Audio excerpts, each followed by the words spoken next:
So I'm going to go ahead and David, if you can share your screen, please. Of course.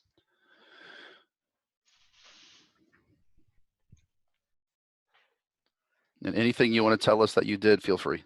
All right. So I created a random number from 1 to 100, and earlier I had it print the number just so that way I could check if it worked. However, it works now, so I removed that.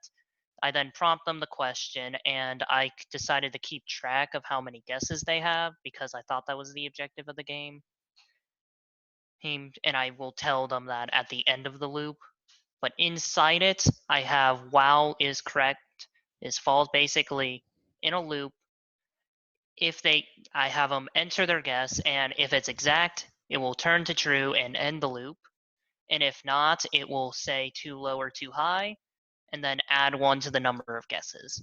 And once they get out of the loop, I will tell them the correct number and how long it took them to get to there. Nicely done. Any questions for y'all or from y'all on this problem for David? Okay. Thank you, David. So I'm going to share my screen and we'll get to that problem in just a moment. So we were looking at this repeated subtraction quiz. And so here, let me pull up the slides and very quickly go through this. So again, for those who have coded before, I saw you jumping right into the solution, which is perfectly fine. But for those who this is new, I do encourage you follow the strategy of don't think about loop, don't write a loop, just write your code. So here, I put the header information, how many questions. Oh, I'm at the wrong, sorry, I'm at the wrong answer. We were right here. So on this one, guess the number between 1 and 100. Step 1 was identify the statements that need to be repeated. So here's that picture. We already identified what needs to be repeated, which was basically asking them to enter a guess and then printing if the guess was too high, too low, or correct. So that's the statements. Those are the set of statements that need to be repeated over and over and over. We have not made a while loop yet, right? Or any type of a loop. So we've done that, and we can run our code and it will work for one single iteration. And then after we do that, the next step is wrap that in a while true loop. So do this, put a while true. So now that's going to loop indefinitely, but it works. It does work. It's just once we get the correct answer, it's going to still ask us enter the guess, and we're not exiting the loop. So final step is to identify what is the condition by which we will either stay in the loop or exit the loop, and then code up the condition and any additional statements. So here, if you notice, and I think this is what one or two of the groups did as well, is we say, well, the condition is I'm going to keep looping while the guess does not equal the number. So we have up here this randomly generated number from the computer, number equals random.randent 100, 1 comma 100. And we say while our guess does not equal the number. And the only caveat is that if I had not put that line right there, if I had not put that, the computer is going to say, okay, I understand logically while guess does not equal to number. That makes sense because you're asking the user for a guess. While it does not equal the number that the computer generated, we'll keep doing this iterative looping process. That makes sense. But the computer is going to say, but excuse me, I don't know what guess is. You've never told me what guess is. Guess is not used until right here inside the loop. This is when we first get guess. So what is a simple hack is you initialize guess outside the loop and you set it equal to some number that could never have been true. And I put here -1. You could have put 0. Basically, we see the computer is going to generate a number between 1 and 100. So we can pick our initial starting value for guess to be any number that's not between 1 and 100. What does that do? Is that will mean we're going to have -1 does not equal whatever number. Let's say the computer had guessed 80. So no matter what the computer guesses between 1 and 100, -1 won't be equal to it, which means that all of this right here will absolutely be true, which means we will in fact enter the loop at least one time. So it's a way of hacking our way or forcing our way into that loop. Okay, so everyone got that. I think that's hopefully clear. Let's look at another one. So I say here a larger subtraction quiz. So we've asked the user one time, hey, here's two random numbers. What is the difference between those numbers? We present them a question of what is, 8 minus 3, where we guarantee that the answer is going to be either 0 or positive. So we guarantee that the first number that we ask, like 8 minus 3, that 8, we guarantee that it is at least equal to or greater than the second number. And if it's strictly less, we swap them. We've covered this last time. So here, now we want to ask them a repeated subtraction quiz, okay? So we want to ask the user at the beginning of this quiz how many questions they would like to answer. Maybe we ask them to enter like between 3 and 10 questions, for example. And then we're going to loop exactly that many times. We're going to count how many were correct. We're also going to count how many questions we're asking them, okay? And even, this is what's new here, is we're going to time it. We're going to time them on this quiz and see how long it took for them to do. Okay, so we need to talk about the problem solving phase and how do we actually make that happen. So first thing is we need to know how many questions are on the quiz.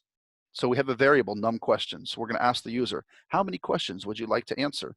And we save that into this variable, num questions. And then in a single iteration of the loop, a single iteration, so one loop, one iteration of the loop, what's going to happen? We need to generate two new random numbers. That's inside the loop now, because now we're going to have a new set of random numbers every single time we iterate this loop, okay? So we're going to generate two random numbers. We then need to swap them if necessary to guarantee that the first number is not strictly less than the second. And then we ask the user the question, what is, for example, 8 minus 3? We scan their answer. We print for them whether or not that is true. If it's the correct answer or if it's incorrect, we can maybe tell them the correct answer to that question. And then, so we need to think about, so how do we address how many times we want to loop? Well, they told us that they want to answer, or they want to have exactly num questions. So maybe they put 6 is the number of questions they want to answer. So that means that we need to keep a counter. Maybe, maybe I would have called the counter num questions. So question count. You need to have a counter that's going to count how many questions we have asked them in this while loop. You also need to have a counter to count how many they've answered correct throughout this while loop. And then finally, beyond that is the idea of a timer. So let me first show you how the timer works. So comment this out, or better yet, file open garbage. So here, if first to use a timer, you have to type import time. Okay, this is to use a timer in Python. If I then just print time.time, let's see what prints.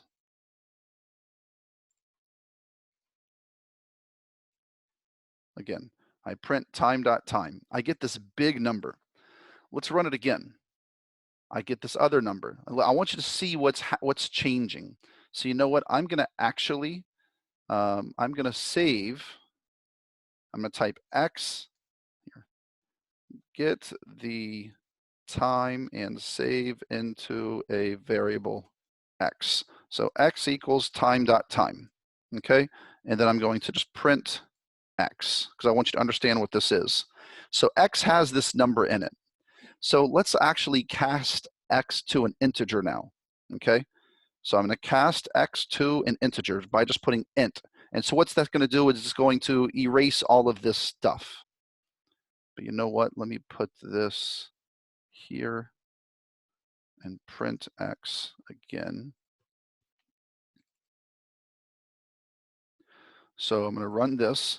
So look at what happens. This is time.time. That's the result. Then I casted it as an integer, meaning I'm saying erase just what comes after the decimal. And this is what I have. Okay, this huge number right here without a decimal. So I want you to try to guess what that number is, and you'll be able to guess when you just pay attention here. So watch, I'm gonna run it. We have 9.2. and I'm going to count. I'm going to run it once, then I'm going to count to 5, and I'm going to run it again. 1, 2, 3, 4, 5. So what do you see? Do you see a difference of 5? Does anyone notice that? If you look, this said 700, this says 705. Let me run it again, and I'll count to 3. 1, 2, 3. That's close enough. I'm not the best counter. So here, what this number represents, when you do time.time, it actually is giving you the number of seconds, and then partial seconds is what the purpose of what comes after the decimal. It gives you the number of seconds and partial seconds since some point in time way back in the past. It's actually from January 1st, 1970. Okay, it's a famous date in computer science. You can go look that up. So it's giving you the number of seconds from a long time ago. Okay, how is that helpful? Well, if you start a timer at the beginning of your program, if I say time start at the beginning of your program, and then we do all kinds of stuff. Maybe I say, I print, please enter your name.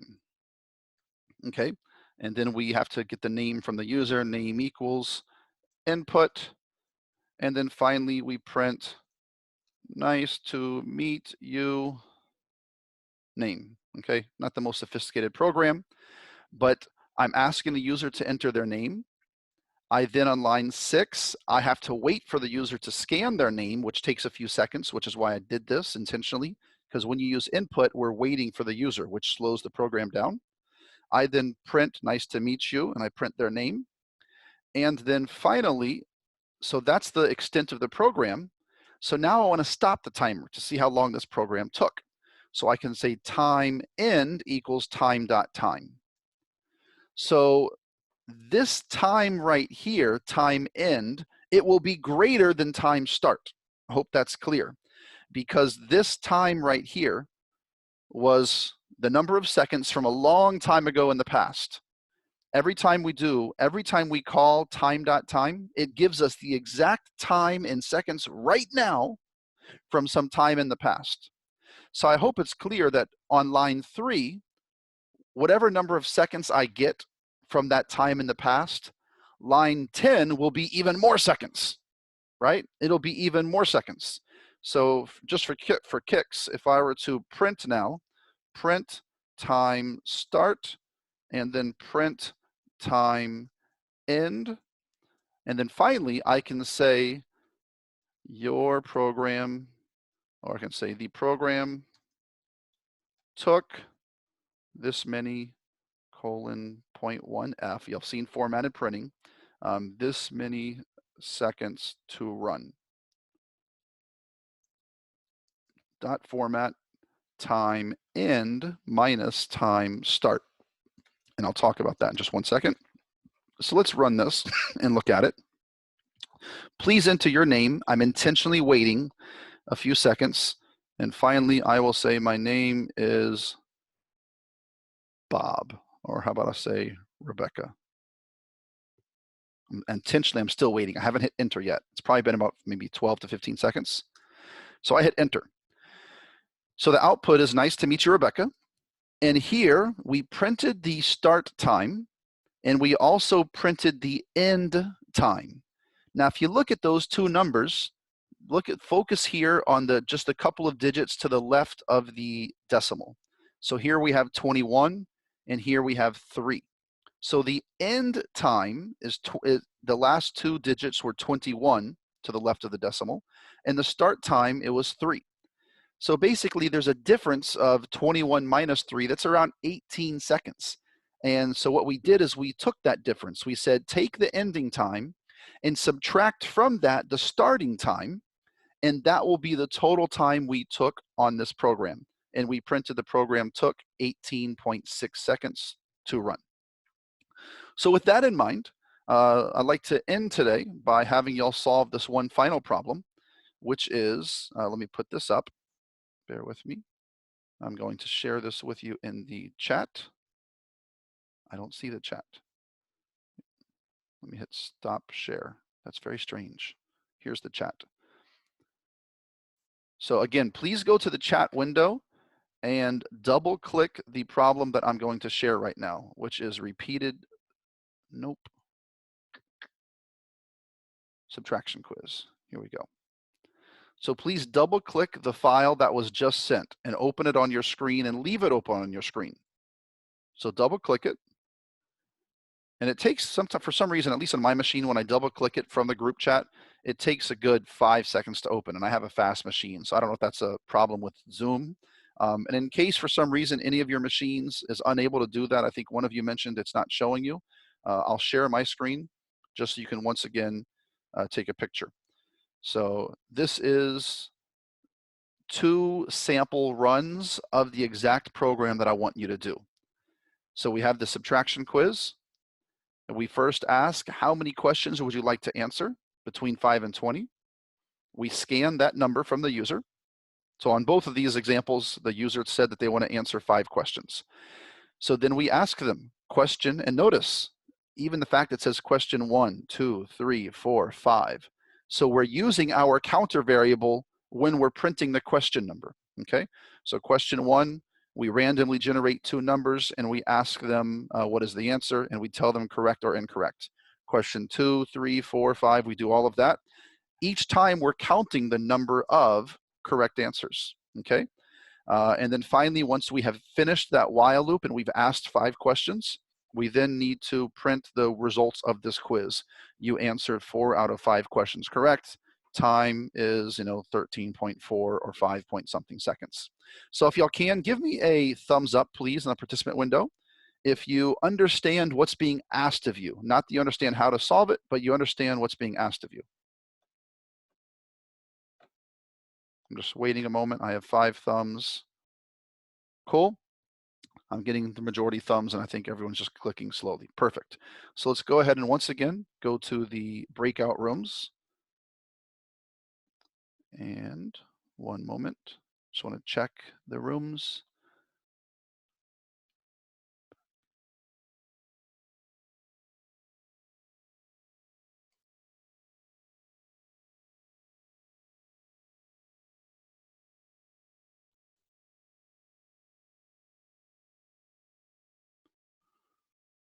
Perfect. Here we go.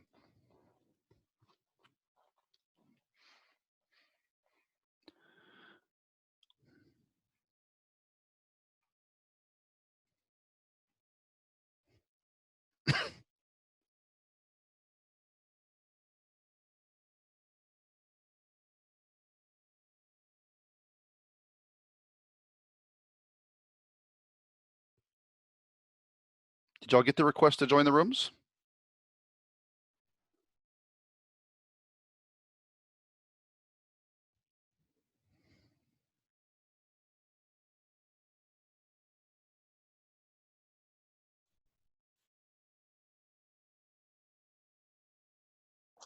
I can't screen share because I'm using a different device.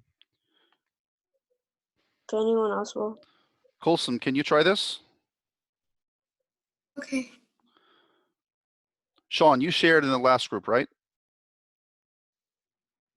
Yeah. Okay, great. I was just trying to see if I can get different students to try to share as well. But help each other. I don't want, so stay unmuted. Help each other when we solve this. So Kulsum, do you have the picture?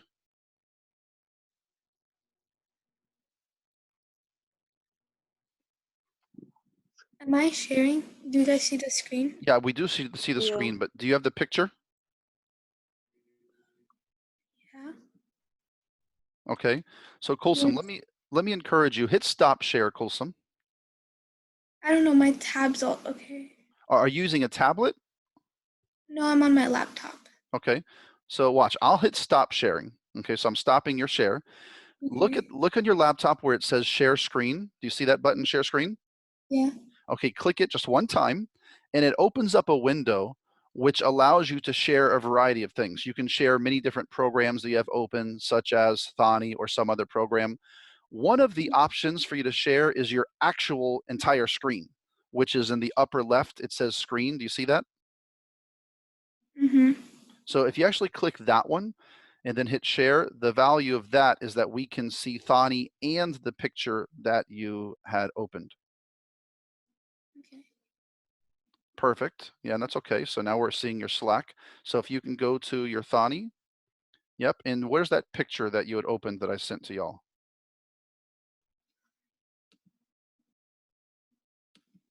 One second. No issue. Take your time. And your battery's running low. It might kick you out too. Yeah.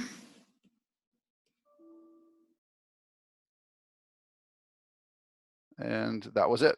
Okay, Sean, you're up. Okay.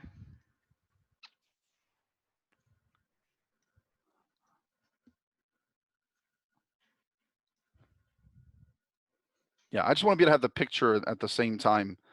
So you can slide one of them to the side if need be.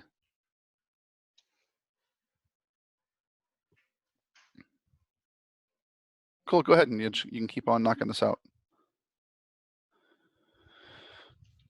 5.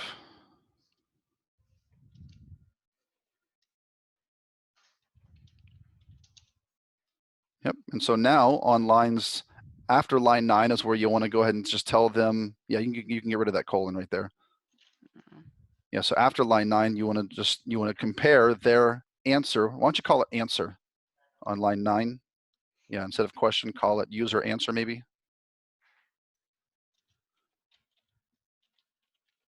And then on line 11, you can have this if statement. If user answer equals question 1 minus question 2, you can tell them they got it correct. Otherwise, you can tell them incorrect. Like we want to do it one time and make sure it works perfectly.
Yes, you're not going to be able to read that negative.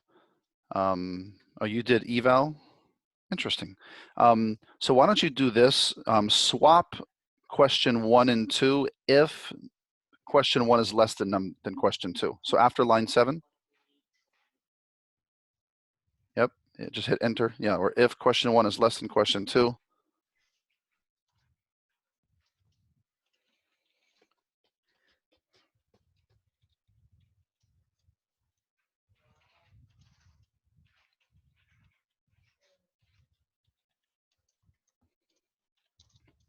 Yep, and you know how to swap them? I think so.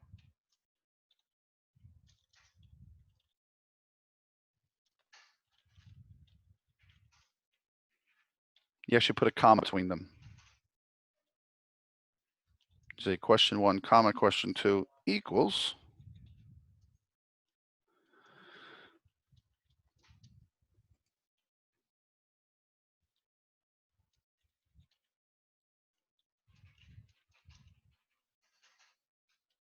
Perfect.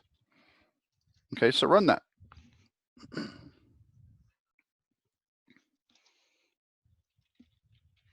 Put a correct answer. Okay, try it with an incorrect answer. Perfect. Watch and put a space after that equal sign on line 13. Just so it's spaced nicely. So now what you need to do is, well, first let's delete lines 15 and 16, just to clean up some of the space. Yep. And so now you need to figure out what all in there gets repeated? You have lines 1 through 18. Which of those lines get repeated, Sean? You would need everything past 5 to get repeated. Perfect. Because you want the. Perfect. I'll call it while true. Yep. With a capital T.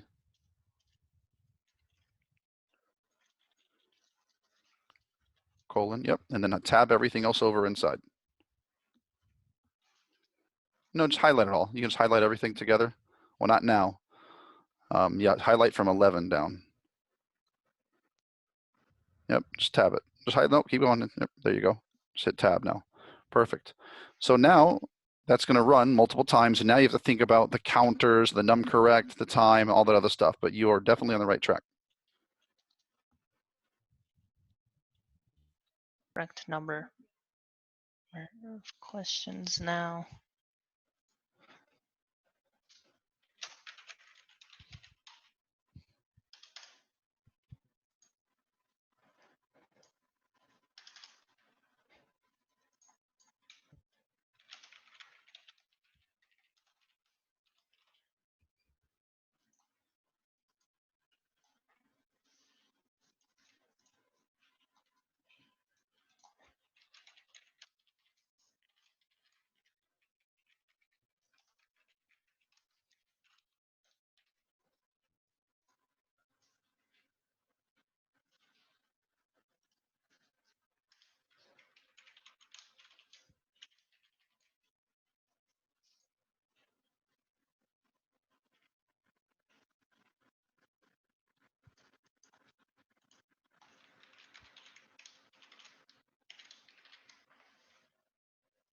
And for those who aren't coding, I would always encourage you to be coding this up at the same time. I suspect you likely are, but just so you have, maybe hit Alt-Tab and go back and forth from what you're watching.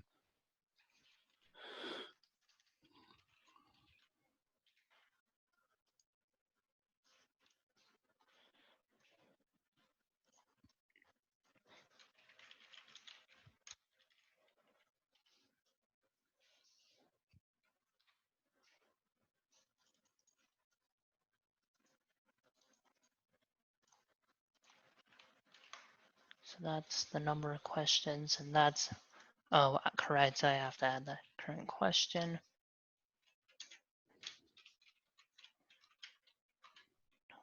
Correct.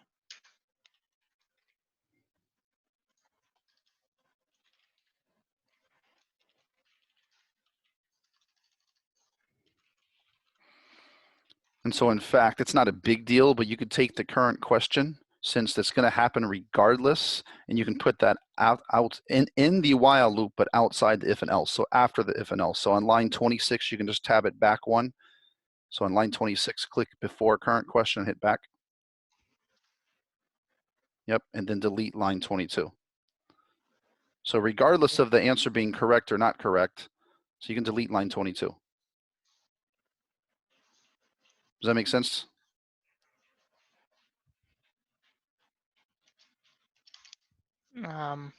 Watch, delete that real quick, delete it.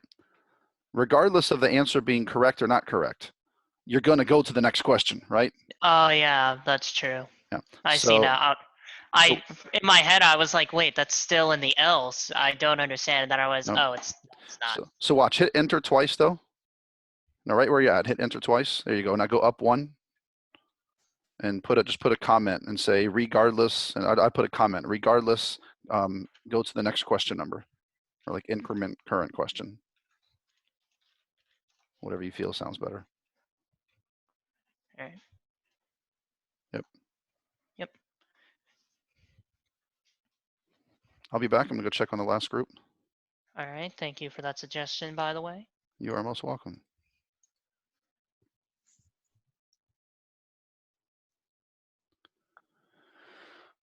Wow. Is it working as you suspect?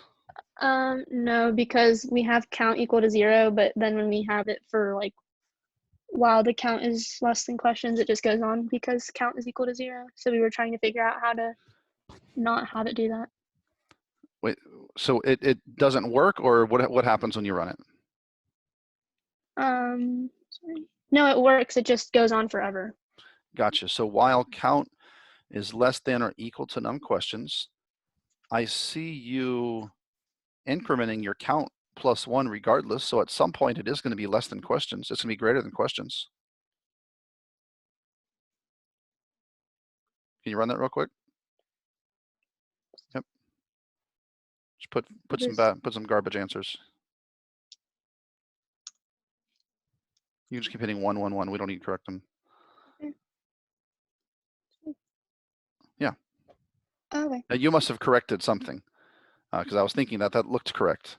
So here, what I wanted to suggest, if you can close your shell at the bottom real quick so I can see the whole code. So you need to actually start your timer at the beginning, like right before the while loop. Did you do that? I don't see that anywhere. It's right here. So what you're doing is you're restarting at every single iteration. Does that make sense? Oh, okay, I can't see. So right here. Yep, before the while loop. Yep, and hit enter. And I would encourage you to put an enter, but after line 16, hit enter twice. I'm sorry, after line 6, my fault. After line 6, hit enter twice, put a pound sign, and then just put like a comment, start timer.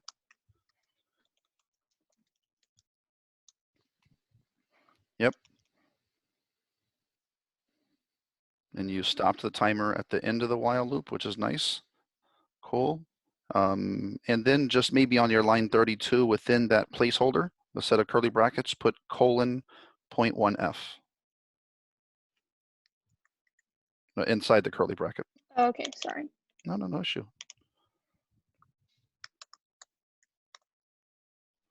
Maybe seconds afterwards, like outside the curly bracket, put space seconds right there. That looks like it's going to be working exactly as you're expecting. Oh, I put one in, but it's One question, that's great.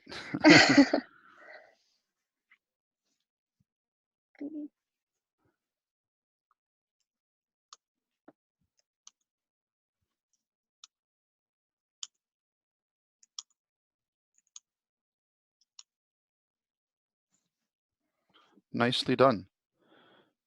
Nicely done. Okay.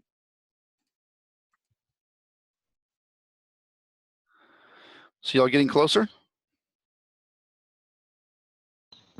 Yeah.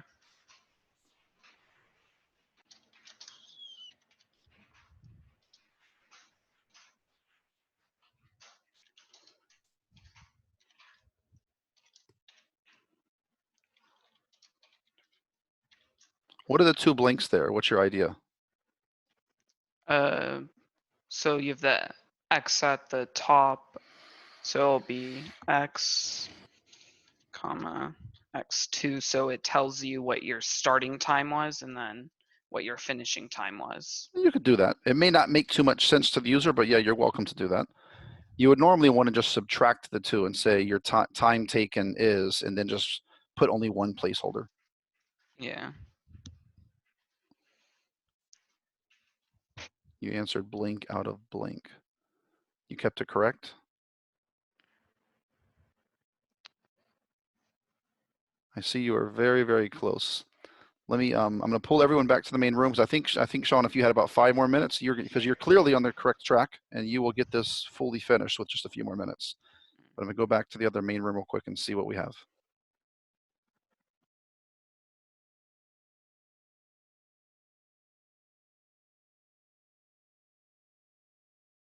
Muted. Chloe, can you share your screen, please?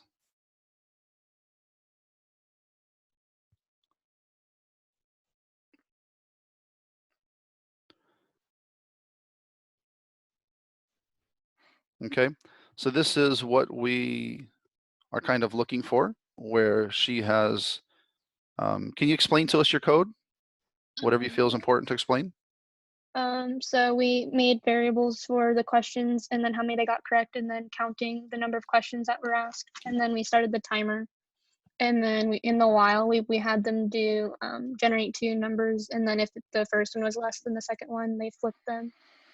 and then it asked them the question, and if it was right, then it added 1 to the count and 1 to the number correct, and then if it was wrong, it just added 1 to the count, and then it stopped the timer, and then it subtracted the 2 to get the time. Perfect. Nicely done. I'm going to go ahead and you can hit stop share on yours. So that looks pretty similar to what you'll see on the actual PDF if you look at it. So again, we set up our basic structure of the program. It's nice to have comments. Num correct is 0, count equals 1. We get our time start, right? And then here, what was the strategy? Code up what you want to do one time. What do I want to do one time? I want to generate 2 random numbers. I want to swap them if num1 is smaller than num2. I want to ask the user the question, right? So notice I even have the question number right here in the middle of the screen, ask question. So question, I put the curly brackets, dot format my count. I need to then, I need to scan the user's answer after I present the question to them. I then check if the user answers correct. I print correct, and I increment my number of correct. Else I print incorrect. So what's step 2? Is we would have put the while true, and then I did step 2 and 3 really together here. Put the while true, make sure that works, and then step 3 is you put the loop continuation condition. You change the true of the while true, and you say, well, when are we really going to exit our program? We're going to exit when the count is no longer less than or equal to num questions. So once count is more than that, we're going to exit. So keep looping as long as count is less than or equal to the number of questions I want to ask the user. But now we need to make sure we increment our count. So I say important, we have to update that count variable. So we have a way of exiting that loop. So count starts at 1. That's why we're able to print question 1 right here, because count starts at 1. We print the question 1, we get the answer, we test it, we print correct or incorrect. If it's correct, we increment the number of correct. And then regardless, after that if else, we have an independent, let's increment our counter so we can make sure we go to question 2 and then question 3 and 4 and so on. And so if the user had wanted to enter 5 questions or had wanted to answer 5 questions, we will keep looping as long as count is less than or equal to 5. But once count becomes 6, we exit this loop. And then finally, when we exit the loop, we're able to print the resulting statistics. We get the ending time. We have this variable time used is going to be time end minus time start. And then we print our ending statistics. And this is what we come up with. Any questions on that? Okay, I see we're out of time. So I am curious if any of y'all, this might kick us out. So if it kicks us out, I'll go ahead and bid you farewell. Enjoy your afternoon. But in case it doesn't kick us out, let me ask y'all, have any of you looked at, can you give me a thumbs up if you have looked at the larger programming assignment?